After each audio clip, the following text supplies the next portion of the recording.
whichever one it is for you. Whichever one it is, I'm very glad you're here to join me for this week's video because it's gonna be a very special one. I am going to be reading The Count of Monte Cristo, which is a book I have been wanting to read for so long. I need to know. I need to know what this book is about. I need to know what the hype is about. It's also very perfect because this can sort of be my companion, because this month I'm going to be going on holiday and I've been wanting to read a book where I can bring it there and then have it sort of connected to that holiday.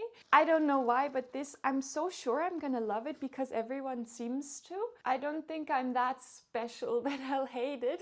It's gonna be a project because this thing is very long, so I'm not going to force myself to read this in 4 or 5 days like I did with War and Peace. I am going to be starting this either today or tomorrow. I will read a bit and then I'll see when I report back to you. Wish me luck.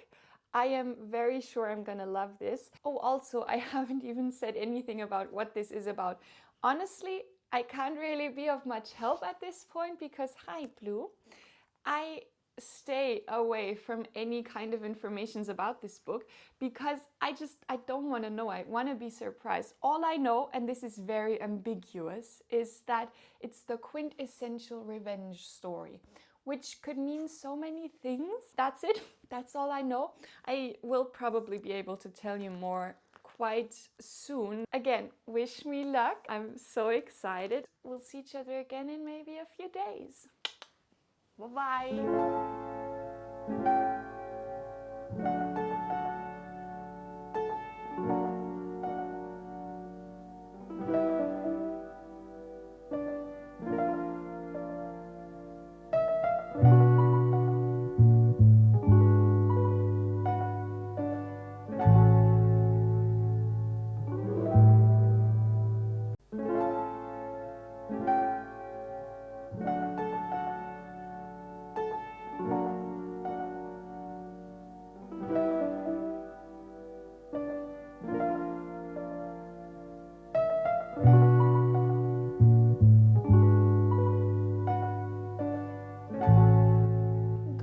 Mate, it's very nice you're here. Yes, I'm Australian now, so deal with that. Deal with my horrific accent. Also, I have read about 50 pages of The Count of Monte Cristo now, so I can tell you a bit of what it's about. I won't give you any spoilers, I didn't even mention that in the first clip. Also, this swivel chair, I recently got it and it's making me extremely obnoxious, I'm aware of that. I hope this doesn't annoy you too much. If it does, maybe close your eyes or something, pretend this is a podcast, because I don't think I'll be able to stop myself from taking full advantage of the swiveling. Yeah, so as for the premise, or rather the basic plot, we start out in Marseille with a ship that is arriving at the port of Marseille in France, of course. And on this ship is Edmond Dantes. He is about 18 to 20 years old, and he's the soon-to-be captain of this ship. So we're set in the year 1815. Basically, Edmond's life is going very great. He's got a really good job. He's got prospects to become captain soon. He's beloved by everyone, basically everyone. We're getting into that soon. He's also got this girl he's gonna marry soon. They're engaged. He's immediately set up to be this really great guy. He takes care of everyone. He's very intelligent. And yeah, that's a bit suspicious because things are going a bit too well. So you know stuff is gonna happen soon.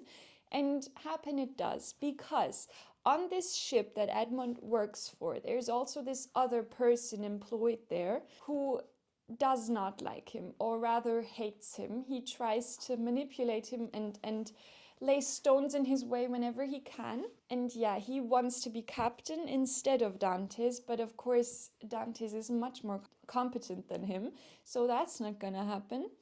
There's also a man who's in love with the woman Dantes is engaged to and who really wants to marry her but who can't because she loves Dantes, and so he's very jealous of Dantes for an entirely different reason. Also, there's this other guy who's just sort of there, and he's just a bad dude. Together, they basically decide to make this plan to eliminate the factor of Dante's from all of their lives, because each of them stands to profit from that in a different way, except Caderousse. He's just sort of there, he's just sort of a bad dude, as I said. So yeah, I have quite a bad feeling for what's gonna happen next, which is really cool in a way, because this story is incredibly engaging. I can completely tell what people love about it so much, because first of all, Dumas' way of writing this story is both so simple in a way, it's very easy to comprehend, but also it's just the perfect mix of educational in terms of historic material and stunning writing. It's so simply poetical. It's a very specific kind of writing style. I'm also very happy with this translation, I have to say. I've underlined so much already, just this is gold written on paper. I am gonna start reading more now, and we'll see when I update you next. So we'll see you then. This time without the swivel chair. I think that was not the best idea, to be honest. So yeah, bye-bye. Signing off.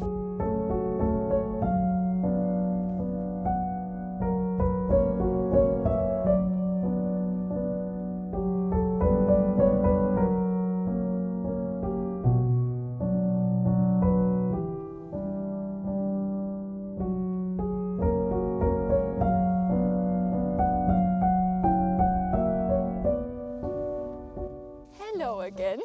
Fancy meeting you here out in the woods, where I decided to film this little clip because why not? It's such a nice day, and I decided I want to read outside, so why not talk to you outside? That's a good idea, I think. So let's get right into it. As for what's been happening, the plot thickens, let's just say that. As I said, we're in France in 1815, which means we are dealing with the aftermath of the French Revolution. And Napoleon has been exiled to Elba, which is an island off the coast. And the worst thing you could be accused of in France at that time was to be a Bonapartist, which basically means you're a state enemy. You're a follower of Napoleon. And so, of course, that is a huge element in the plan those three dudes I talked about earlier have made in order to get rid of Dante's. It plays a big part in his imprisonment. It's kind of funny because 236 pages isn't that little, but I've barely made a dent in this book. Although it's a very long one and I still have a lot to go, about 1,000 pages to go. It's such a good book. I completely understand why people love it so much, because not only is it funny and heartfelt, and it depicts all of the ranges of emotion that people feel, it's also so great at depicting characters. Dumas is really a master of writing a story, because technically this story is very plot driven. There's a very intricate and very fascinating and interesting plot going on, but Dumas doesn't just make the plot interesting, he also writes the characters so brilliantly. I said that already, but now as I'm a bit further into the book, I can really say it's just getting better and better, because we are now meeting more and more characters. The more characters are in the book, the more I always think maybe now it's gonna get a bit confusing or a bit harder to read, because you have to keep track of a lot of people. But the way Dumas writes this, the amount of characters doesn't feel hard to keep track of, because they're all so individual and so fleshed out. And even if a character is only on page for like a few chapters, you really, or at least to me, they really feel like a very individual person. It never feels difficult to keep track of them, which I really like. I keep comparing this book to War and Peace in my head, because I read War and Peace half a year ago, so it's still very fresh in my mind. And I think this is a much better long book than War and Peace was, because although War and Peace was a good book, I think Tolstoy would have needed more editors. He did edit War and Peace. It was originally much longer, but still I thought he started to repeat himself at a certain point. Dumas, however, writes in a way where I don't think any page of this could have been scratched out, because then the plot would have missed something, or there wouldn't have been as much character depth, or just because, as I said, the plot is constantly moving forward. You never feel like you're reading a long book. You just really want to know what happens next. And that, in my opinion, is really hard to do, to write a 1,200 page book and make every page feel important and every character feel significant. That is so hard to do. So I am increasingly getting more respect for Dumas as I keep reading. Also, this story triggers human empathy like nothing else, because you follow Dante's story and he's so close to being happy, to achieving ultimate happiness. Everything is going right, and then he loses it all. The progress of emotions Dante goes through, from the point of his fall and then what happens to him in prison and where he is mentally, it all feels so realistic. You just can't help but root for Dante's. Okay, the dogs are barking. That's my signal to now leave you here. I'll read some more and then I'll go back home. And I think the next time we're gonna see each other, I'll be packing for my trip, because in a week or so, we're gonna go on holiday. Oh my goodness!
Holiday. It's so nice because I did bring the Count of Monte Cristo, and so I've been reading a few pages here and there. I have not been focusing on reading, obviously. I'm trying to enjoy the holiday, but every day I have been at least reading a few pages. I am now halfway through, but I have not updated you for a while, which, by the way, isn't it insane that I am on page 560? I am just about at the halfway point. That is so incredible. Long books are really quite something, but in this case, I couldn't be happier about it, because I just want to live in that world forever. So let me just quickly pull up my notes, because I have not talked to you about this book in quite a while. So I wrote down some of the things I wanted to say, because otherwise I'd forget, and that would not be nice. So first of all, I have no idea why I wrote this down, but it's important, so just go with it. This is a revenge story, and I was a bit apprehensive about that, because I am a pacifist through and through. So I thought maybe this book that is basically based on violence would not be very enjoyable for me. And for a book that's that long, that would kind of be a bit difficult. But reading this book, Dumas is such an incredible author because you know exactly where Dantes is in his mind and why he got where he is now, and so you cannot help but root for this guy. Also, something I've been keeping track of is I underline whenever Dumas mentions an artist or an author or just something that reminds me of something or that I recognize from somewhere else. So he's been mentioning so many classical painters. For example, there was this one scene where he mentioned John Martin, who is an incredible painter who I love. And so just having those pictures in mind while reading feels so cool. I don't know, the little art nerd in me is really happy about that.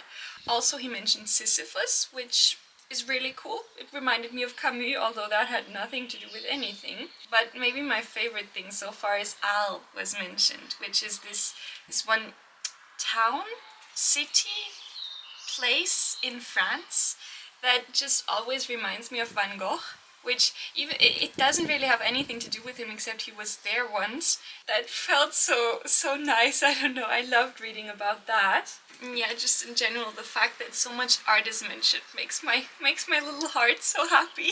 I also really like the way the story is told, because not only do we follow a very vast variety of characters, we also change points of view quite a bit. It never gets boring because you meet these new characters and through them you get to basically be reintroduced to Dantes at different points in his life and in his revenge story, which is so nice because first of all you get to re-encounter him in different kinds of moods and places in his life, but you also get to see the way he impacts these different characters and the way he comes across to these different characters. You're constantly kept on your toes since the point of view is constantly changing and you're never following one consistent narrative. It shows you this situation from all different kinds of perspectives. Also, the setting constantly changes. So in the beginning, we're obviously in France. We start out in Marseille, and then we see the village of the Catalans, and then obviously we're in the Chateau d'If, which is where the prison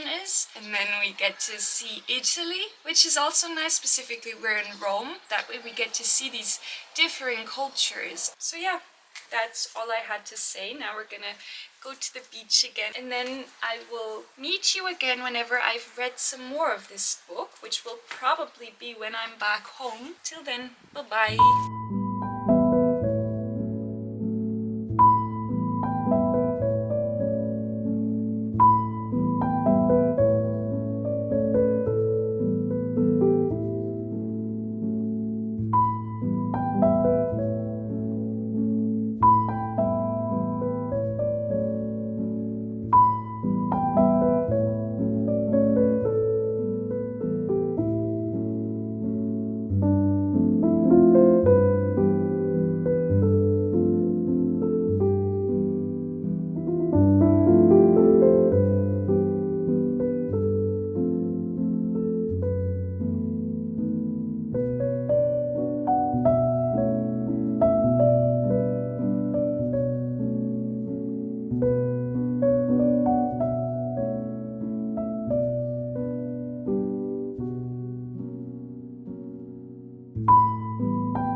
Done. I did it. I'm now officially a person who's finished the Count of Monte Cristo. I'm so happy. First of all, the thing that I noticed recently in the last few hundred pages of this book is I did mention quite a while ago that this book kept reminding me of War and Peace, or that I just sort of kept comparing the two. And at the time, I sort of just thought that's because they're the longest books I've read. But no, there's so much more parallels in the stories themselves. And that occurred to me suddenly when I read about the Battle of Austerlitz, which is one of the battles of the Napoleonic War. And that is when I realized that the war in War and Peace is literally about the Napoleonic War, but from the perspective of Russia, because obviously Tolstoy is a Russian writer and Dumas is basically writing the French perspective on this same story with a different kind of focus. This book is not about war itself. But of course I was reminded of War and Peace reading this book, because for a while they are contemporary stories. They take place during the same time. Of course, the Count of Monte Cristo spans a much longer period of time than War and Peace does overall. But yeah, again, the Napoleonic War is a theme in both of these stories. I kind of had a little laugh at myself when I realized that, because I had no idea why that did not occur to me sooner. But let it be said that I did realize it at some point. It just took me a while. It's really difficult to pinpoint this, because overall this book is just amazing. But maybe my favorite part is the character development of Dante's himself, but also just overall. Specifically Dante's, though, he goes through such a journey, and because you're there for every step of it, it's so easy to empathize with him. And you obviously see him go through this immense trauma. And overall, this story is such a great parallel for the different stages that trauma makes you go through. He goes through this trauma and he's broken by it. He doesn't come out of it mad, like he's scared of becoming, but still he's sort of, although he gets out of the literal prison he's in, he sort of imprisons himself into this construct of mindset he's created for himself, where revenge is his literal single-minded focus. The fact that he basically kills every emotion he may be capable of having in order not to lose this focus of revenge is so heartbreaking. This story does depict the human experience in such a nice way, because it's never one-sided, it's never one-dimensional. There's so many layers to it all, and it's so complex, and that is such a difficult thing to manage with these many characters, with this intricate of a plot, and with this long of a book. And yeah, it just, up to the very end, it never got boring. I kept wanting to read it, and the last 240 pages I read in a single day. I was completely hooked at that point, and I just needed to know, and it did make me tear up at the end. It was very emotional to see how it ended. I won't get into exactly how Dumas wrapped this story up, but I think it was a very, very accurate and just portrayal of this character and of this story, and I don't think there could have been a better ending for it. And I think the ending was just as complex and multidimensional as the entire story was. That was such a good ending. Back to the topic of Dante's basically killing his emotions. It's so interesting to read, because he really does believe he's killed himself, basically, his emotions. He believes he's just a shell of a person, this machine. But then throughout the story, specifically the latter part of the story, you realize, while he's realizing this, that his heart is still very much there, and it's still very much beating. And you've sort of seen that throughout, because no matter what happens, he's so fiercely loyal and devoted to the people who've shown him kindness.